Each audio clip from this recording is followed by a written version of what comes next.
ते माझा विरोध आहे. शिवाजी पार्क हे शिवाजी पार्कच राहिलं पाहिजे. त्याला स्मशानभूमी कन्वर्ट करू नये या मताचा मी आहे.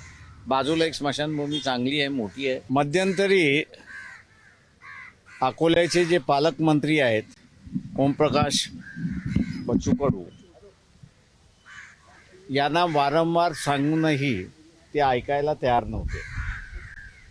डीपीडीसी ही जी कमिटी आहे ती फक्त निधीचं वितरण करू शकते, परंतु नवीन कामं काहीही घेऊ शकत नाही आणि सँक्शन करू शकत नाही.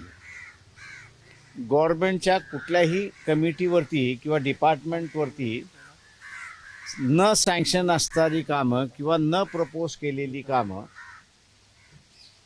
हे त्यांनी सँक्शन केली, मंजुरात दिली आणि त्याच्याचबरोबर त्याचा निधी त्यांनी असणारा वापरला.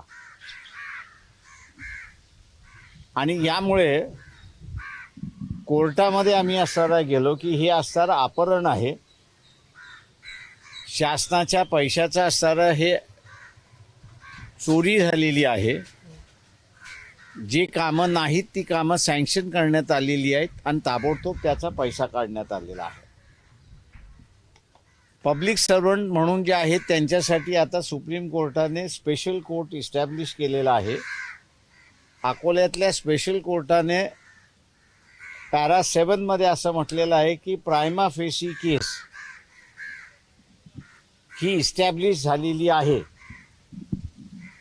परंतु आम्ही असणारा गव्हर्नरना जे पत्र लिहिलं होतं सँक्शनसाठी त्याचं उत्तर न आल्यामुळे ऑर्डरमध्ये असं म्हटलं आहे की फायनल ऑर्डर आम्ही अबेयन्समध्ये ठेवलंय 90 दिवसासाठी गव्हर्नरची परवानगी येण्यासाठी.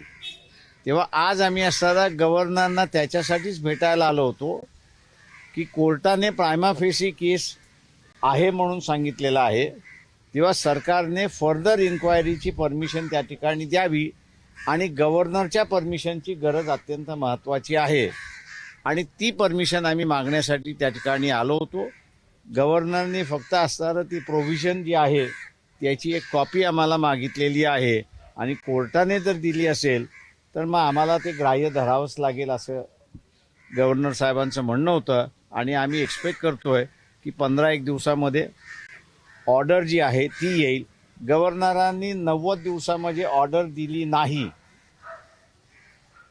तर कायदा असा म्हणतो की मिळालेली आहे असं समजा आणि इन्क्वायरीला सुरुवात करा. जे डीपीडीसीतून जो निधी वापरला गेलाय चुकीच्या पद्धतीनं तो नेमका किती आहे ना, कुठल्या कामांसाठी साधारणतः वापरला गेलाय? नाही काय असं ग्राम रस्ते जे असतात हे ग्राम रस्ते ज्यावेळेस प्रपोज करायचे असतात त्यावेळेस ते रेव्हेन्यू प्रपोज करते. नवीन नवीन रस्ते असतात त्याला ग्राम नंबर पडतो आणि ग्राम नंबर पडल्यानंतर मग त्याचं सँक्शन होतं आणि सँक्शन झाल्यानंतर मग त्याचं बजेटिंग सुरुवात होतं. हे रस्ते प्रपोजडही नाही आहेत, त्याचा ग्राम नंबरही नाही आहेत, असे असणारे एकंदरीत 15 कोटीचे असणारे रस्ते आहेत असं सांगितलं जातं आणि त्याची असणारी पूर्ण चौकशी व्हावी असं आम्ही एवढंच म्हणतोय. निधी हा असे प्लॅन्ड आणि अनप्लॅन्ड बजेट असतं शासनाचं. डीपीडीसीकडे असणारं अनप्लॅन्ड बजेट अनप्लॅन्ड फंड येतोय. म्हणजे बजेट जर तुम्ही बघितलं असेल तर बजेटमध्ये प्लॅन्ड आणि अनप्लॅन्ड बजेट असतं.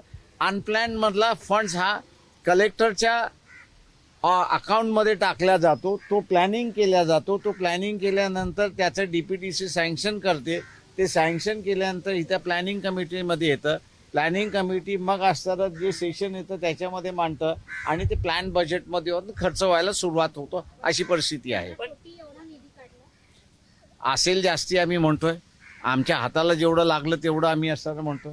पण याच्यामध्ये तुम्ही म्हणताय अनप्लॅन निधी काढला गेला, याच्यामध्ये कलेक्टरांचा देखील अंतर्भाव असणार आहे का? कारण नाही, याच्यामध्ये कलेक्टर फक्त डीपीडीसी मध्ये सेक्रेटरी म्हणून बसतात.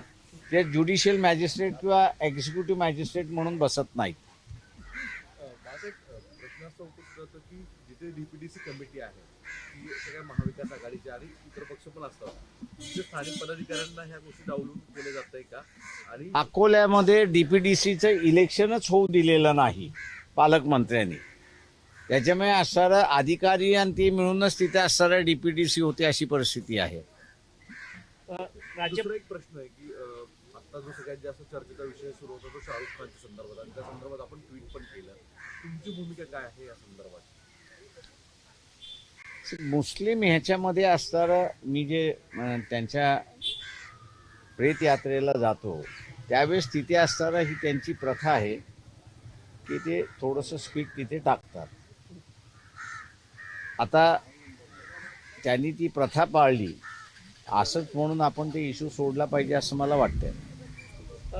दुसरीकडे आपण पाहतोय की ओबीसी आरक्षणासंदर्भात ते सर, वेगळे हा मुद्दे- प्रश्न आहे की हे नेमकं फूंक मारतात समजलं जातं, फुंकले जाते नाही, फूंक मारतात, काही जण स्पीटही करतात, दोन्ही आहेत त्याच्यामध्ये. म्हणजे मी जे बघितलेलं आहे ते मी सांगतोय. मग तुम्ही जे सध्या ट्रोल होत आहे आणि गोष्टी समजतात की ह्याला ते दुसरा मी असं एक असं म्हणतोय की ते जे ट्रोलिंग चाललेलं आहे ते ट्रोलिंग 3-4 प्रकारचं ट्रोलिंग चाललं होतं, त्याच्यावरती मी ते ट्विट टाकलं होतं. सर मात्र जे ट्रोलिंग सुरू आहे म्हणजे लता दीदी निरोप दिल्यानंतर सुद्धा त्यांच्यावरती पण ट्रोलिंग सुरू आहे. त्यांचं म्हणणं आहे आणि समाज माध्यमांवर असं म्हणणं आहे की बाबासाहेब आंबेडकरांची गाणी लता दीदींनी गायलेली नाही.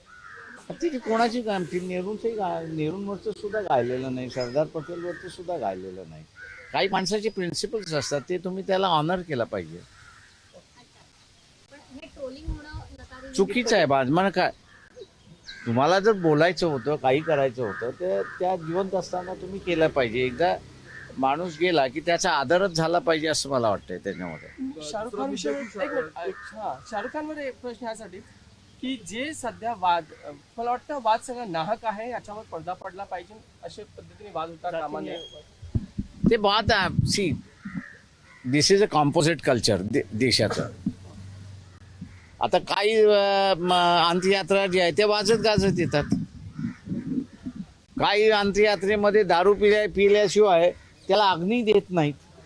आता ही त्या समूहांचा जो प्रथा आहे, कल्चर आहे, त्याला तुम्ही असं मान्यता दिली पाहिजे. तुम्हाला पटवा न पटो हा डिफरंट इश्यू आहे. तुम्हाला पटत नसेल तर तुम्ही शांत बसा. साहेब, दुसरा मुद्दा की लता मंगेशकरांचं स्मृतीस्थळ शिवाजी पार्क इथे करावं असं परत एकदा मागणी सुरू झाली.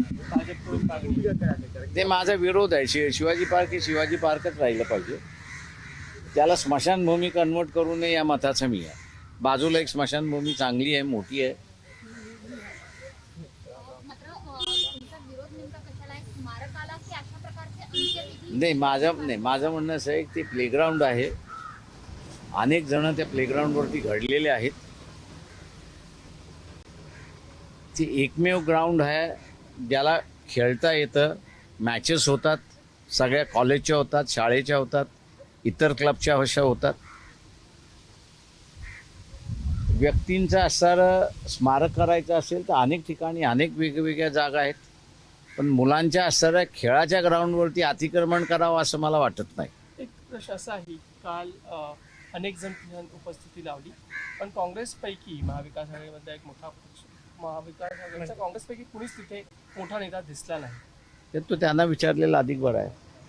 अमृत साहब, परंतु 2 हिंदी बाइट हवे. शाहरुख के मसले पर क्या भूमिका है जो सोशल मीडिया पर काफी पर विवाद चल रहा खोटा है? है या खोटा है?